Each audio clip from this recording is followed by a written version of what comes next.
Mike. How's it going, guys? So, starting off with all basics, getting the bones done on the boat here today. We're going to be getting our hooker electric pump set up. We're getting through holes in, transducers in.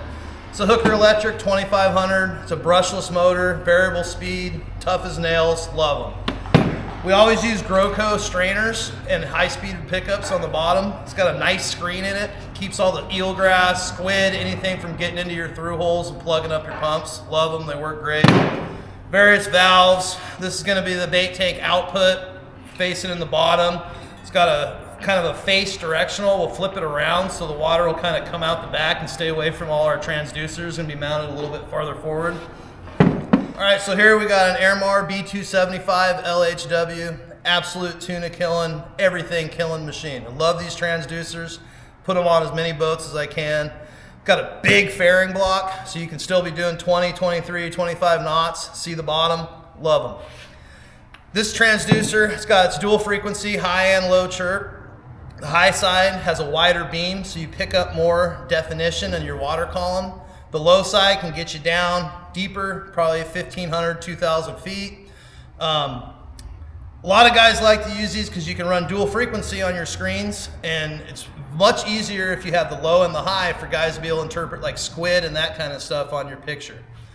Over here, we got the B165, B54 DFF 3D transducer. It's a 120 degree side scan, basically. It gives you your 3D and your water column, everything up. A lot of guys like the water column picture. It gives you really good situational awareness. You come up on a school, you want to know if fish are over the starboard, you want to know if fish are on the port side, where they're at. It'll show you target-wise right on the screen in a pie cut, and they're great. Perfect. Over here we got Carlos. He's working on making some donuts for all our through holes. We put these on top of the through holes on the inside on the nut. It helps everything seal a lot better. We make custom donuts for every through hole we do, every penetration we do, unless we're using the tops of the transducer through holes or fairing blocks. Perfect. There you go.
You can see we match the gel coat perfectly. We get gel coat straight from Parker, same color, same everything. He's pretty damn good. He matches the non-skid.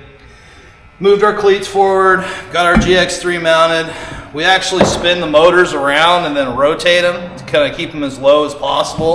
Then the wires come out the bottom really clean, come over into here into our C-View through holes, and wires in. Nice, clean, tight package. And she's spinning, baby.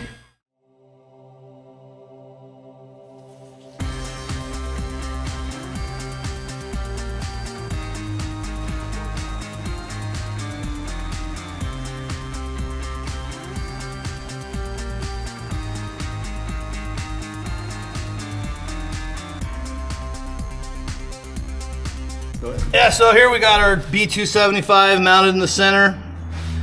Got our B54 over here, DFF 3D transducer mounted off to the side. Got our new Hooker Electric 2500 bait pump, brushless motor, bad mama jama right here. Got a screen underneath, through hole valve for that. And then we have our bait tank output 1.5 inches out in the back here with a special screen and pickup. Basically, it's a high-speed pickup that we turn around and it shoots the water out the back instead of coming up over our transducers. Making a mess back here, but we got our wood end down, mount our processors, bunch of wires pre-ran, styling and profiling, baby. Carlos is killing it.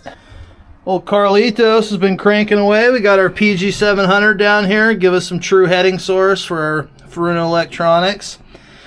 Got it down here close to the center line, as low as possible, give them nice accurate heading.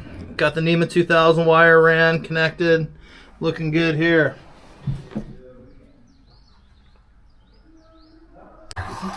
Getting close. Yeah. Fitting it in, huh? I like it. Making a mess. Here on the dash, we got our Furuno screen mounted, autopilot controller mounted, radio mounted, Lone Star control mounted. Bunch of switches. He's gonna be adding lights, bait pumps, you name it's going on here. So got a nice switch bank to get all that controlled. Inside here we got a lot going on. Luckily, since we're utilizing that space behind the seat, we don't have as much going on as we typically do.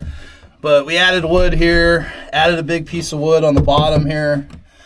We got our Furuno autopilot processor back here in the corner. All the wires are in, nice clean. VHF radio up there, NEMA 2000 CAN bus here, all the NEMA wiring connected. We've got NEMA wires for the pilot processor, the VHF, the TZT16, and also the compass going into this right now. Then there's a backbone wire that runs over to the other NEMA hub that's going to be on the back side of the seat. Right down here, got our HRP autopilot pump mounted. 2 hoses go to the engine, 3 hoses go to the lower helm, and then we have spots here where we'll be able to just plug in our hydraulic lines from the tower, quick and easy. Nice. Got the Lone Star winch solenoid down here, and we got lots more room for adding. It's crucial. Small terminal strip, fuse block here, all your electronics. Some of the switching stuff will probably go to that. We'll spread it out.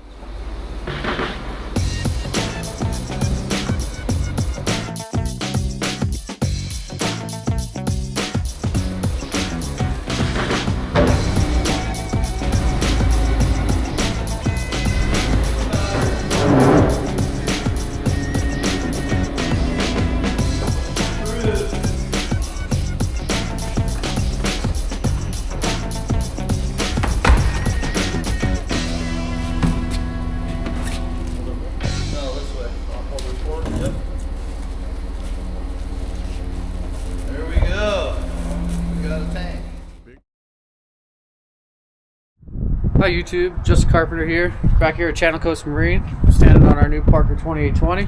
We're going to check out the progress. We're going to be meeting up here with Mike in a couple minutes, and we'll discuss what's been done. So it looks like we got both of our pickups on this side now. Yep, both pickups are on that side. And you That's showed the original. There's the new one. You showed me that they flap, right? Yep, you can quickly unpin them right here. Pop this guy down. If you get shit up in your through hole, pull it all out. There's also a stainless metal screen, which pretty much prevents anything from getting in there just in general. All the eelgrass, squid, all that kind of stuff will stay out of there. Right, and here's the... Right here. This is that big transducer, Yep. right? This is where we were talking about, you know, the being able to hit it on the trailer. Trailer meets boat, no problems. Perfect. This is the output for the bait tank. We keep it in the center, prevents cavitation between the engines. Also tries to keep as much water away from the face of this transducer as possible. We got a B54, 165T, B54, DFF 3D transducer on that side. And that's about it. So this is a Hooker Electric 2500. It's got a variable speed. We moved the, we got our little potentiometer over here, the rheostat. Turn it up, turn it down, turn it off. Right here, simple, quick, easy to get to. And that controls the flow, right? It controls the speed of the pump. It's right. a brushless motor, so you can tweak it, get your exact 8-minute fill or whatever you're trying to go for. Perfect. Some guys run them a little faster. And the one in the back, that was an original one. We just changed it out to have the screen on. Yeah, we correct? changed it out. That's Put a our regular through hole. It's a 3/4 inch. It has the same Groco high-speed pickup on it. And that's then for the our one- raw water washdown, and then also the small bait tank in the bait side tank. here. Perfect. Which those are worthless. Now that big one in the back, right? That's your bait tank output.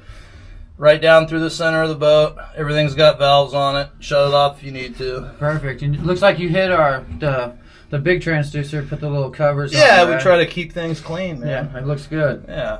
Then off to the left side, that's going to be the B54, Right. it's your 3D transducer.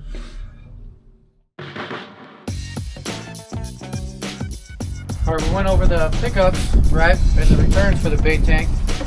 Remember, you called me a couple times, right, trying to get Trying the to figure location. it out, man. Right? We did push this as far forward as we can, right? Yeah, we got the weight as far forward as we can, but you're going to have a pot puller over here. Still want to have some space when you're hauling gear. I think it's a happy medium. Right. You know what I mean? Gotta see Keep the the door. room from the door, right? Got a good 10, 12 inches from the door. Yeah, it looks great. Still, gets the weight as close to the bow as we can, so you're not slapping. And we still have plenty of fishing room. That's back what's the here. beautiful thing about Right. these 28s. Yeah. You got lots of room for activities.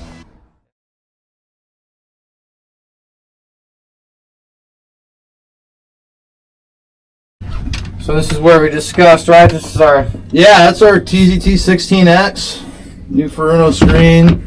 We had to bring the helm pump down about 1/2 inch to be able to fit everything in there with the wires. The new X's are a lot taller than even those TZT3s, so made it work though. all right, Got it fit, looks good. Pretty happy with how it all turned out. So Furuno VHF radio Yep. mounted there. VHF, got your autopilot, and then your trim tabs we put right next to the throttles. Easy to get to. Yeah, these were up here, right? So we had to move those Swap them down. around. Then up in the corner you got your controls for your Lone Star, breaker on off, and then up and down.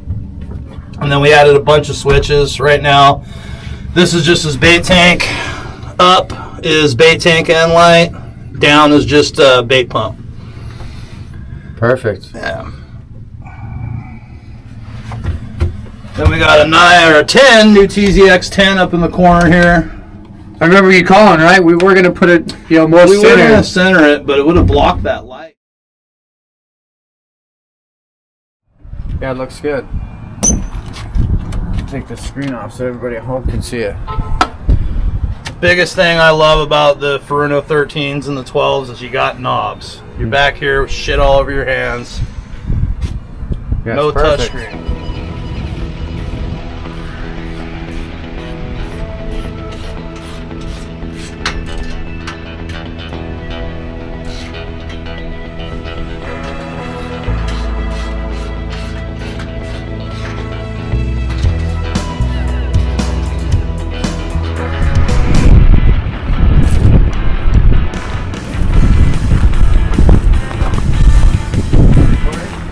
Well, here you are. Well, here it is.